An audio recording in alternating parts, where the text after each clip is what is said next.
is pronounced Your Highness.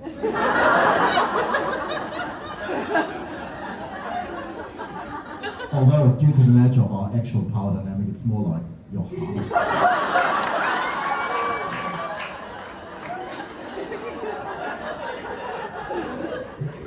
You know, he's got a particular spot on the couch. If I dare to sit in it when he comes home from a hard day of chasing ghosts around the house, I either straight up get his claw or ass in my face on his feet. I'm a molecular biologist at Curtin University's Center for Crop and Disease Management. And I'm here to tell you about the work we do to protect one of Australia's biggest exports. And no, I'm not talking about bogans going to Not even talking about breakdowns. And not even the shoey. I'm talking about something much more exciting. And that is lentils and chickpeas. Yes, if you're a lover of hummus, you can be proud because Australia is currently the world's largest exporter of chickpeas. For lentils, we are number 2. And I'm not exactly sure where we rank for bogans, but probably too high, eh? Anyhow, I can see the vegans in the audience are happy. And I'm happy there are vegans here because then I don't have to feel so guilty about my excessive meat consumption.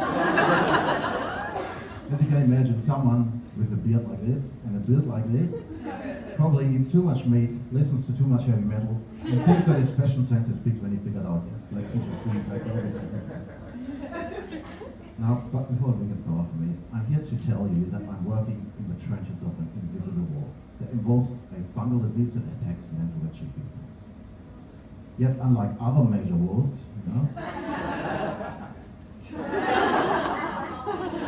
this one might actually determine the future of the universe. Because the outcome of this war could determine if you're going to have a future supply of hummus or not. Now, my expertise is in molecular biology. And no, I'm not secretly working on an army of super mutant soldiers in order to protect everyone.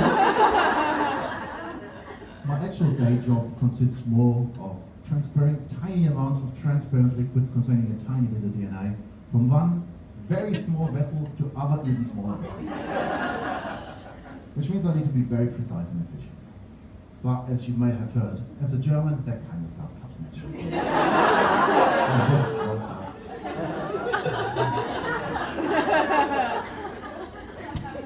So does also judging of all my inefficient programs. Very naturally. You know, my cat approves of that because I know exactly how much food to give His Highness. Right intervals between meals. Because, as I've told you earlier, clearly in this relationship I'm the but he especially approves of the judging this. Now, before we dive into the science, do you guys even know what a lentil or chickpea plant looks like? No? You call yourselves vegans. This is a healthy lentil and chickpea plant. And these are 2 unhealthy ones.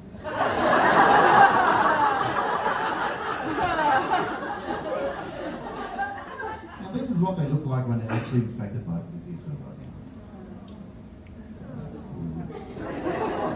Anyhow, fungal infections of plants usually follow one of 2 lifestyles. But in case you're the plant, they're both bad for you. On one hand, we have the necrotrophs, and as the name suggests, that means feeds on death. Excellent name for one. Not get taken, I've checked. These guys produce compounds that actively destroy plant cell tissue, or they trick the plant cells into committing suicide so they can get to those tasty nutrients inside. On the other hand, we have what we call the biotrophs, and as that name suggests, means feeds on the living. So these guys need to be stealthier. They steal nutrients out of living plant cells, all while trying to stay hidden from the plant's immune system. They produce compounds that basically gaslight the plant by saying, it's not the fungus you're looking for, or by slowly draining all the energy out of the cell until the plant probably sounds like someone who's wallpaper at some point. Anyhow, the disease I'm working on is called Ascochyla blight. And yes, it's a pain to spell. I have to write it down every couple of days and I still spell it. Luckily, its common name is black spot. Yeah, yes, it calls us black spots. Wow, so creative, huh? But I don't have to tell you Australians about this, right? What did you write? Remind me, what did you call that big sandy desert in the middle of Australia again? Or you know, that great mountain range that's dividing parts of Eastern Australia. Just imagine if the medical professionals took up this kind of thinking. I'm sorry, sir, you have red rash syndrome. That's called itchiitis. But why stop at black spot? There are many other fungal diseases of plants. For example, powdery mildew. What do you reckon? Yeah, it looks powdery. There's something called rust. Orange spots, maybe? I don't know. What are we going to call the next plant diseases? Well, probably something like leaves fall off. You know? Plant dies slowly. I swear, if we had to name the Black Death today, we'd probably just call it people fall over. But luckily, back to my black spot. So the disease on chickpea is considered a typical necrotroph, while the one on lentils is now considered a hemibiotrope. And yes, scientists do also play the name things what they do or what they are game, but we do in Greek or Latin. Yes, it's smart. Right? Hemi, as you might know, means half or partial. So a hemibiotrope behaves like a biotrope for a while, gaslighting the plant, but then instead of slowly draining its energy, pulls a knife and slits its throat. Now the compounds these fungi use, their recipes or genes, are stored in the fungus's DNA. It's like the genes for my big nose, beautiful facial hair, and unreasonable obsession with cats are still funny. The genes these compounds code for, or the compounds these genes code for, we call them effectors, because they cause some kind of an effect. Right? They cause some kind of an effect in the plant, depending on the interaction of the effector with the plant. And that effect can either be, holy fuck, I'm under attack, let's fight back. Or it's, oh shit, did not see this coming. Now, in order to find these effectors, we do a lot of DNA sequencing in the lab. And then we compare the sequences of fungal samples that are more aggressive with sequences of samples that are less aggressive. You know, like kind of comparing mothers to peanut butter. And then trying to determine their behavior from that.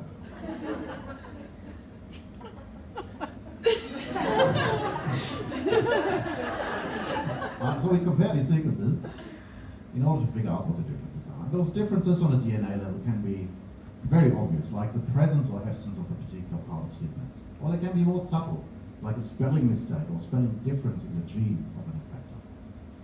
But whether big or small on a molecular level, that big or small difference can make all the difference when it comes to the plant actually recognizing the product that that gene codes for.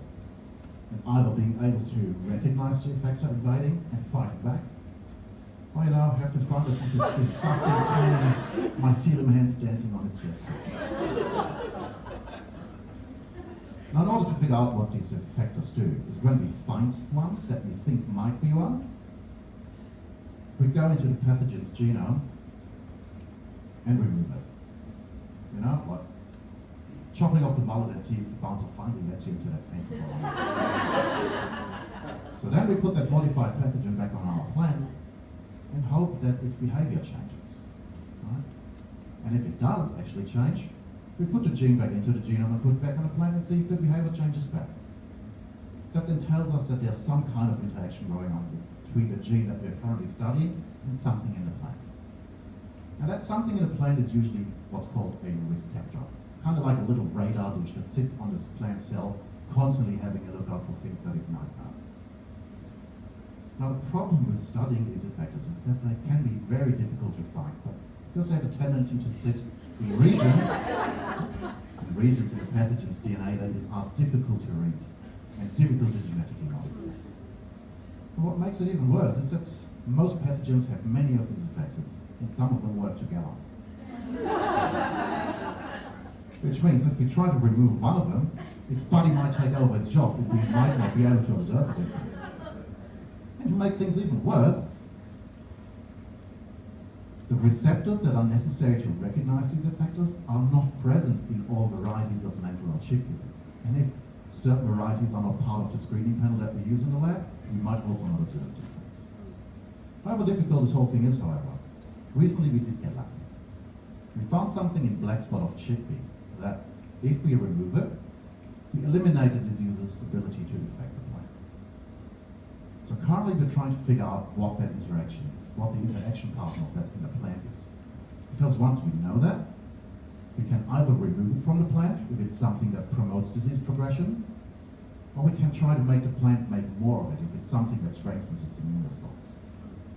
Now, either way, the outcome will be a plant that can better resist our pathogen.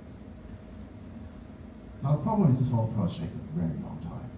You know, like a burger with a piece of paper that says turn over trying to figure out what to do. You know, a vegan trying to be radio. No, it's not a salad. This is a curated experience with lentils. I know my cat's trying to figure out where to sit on the couch, but spoiler alert, it's where I sit. Just his sneaky way of telling me that I actually live in his house. The good news, however, is though this process takes a long time and is very slow, I am well on the way to saving our honey supply.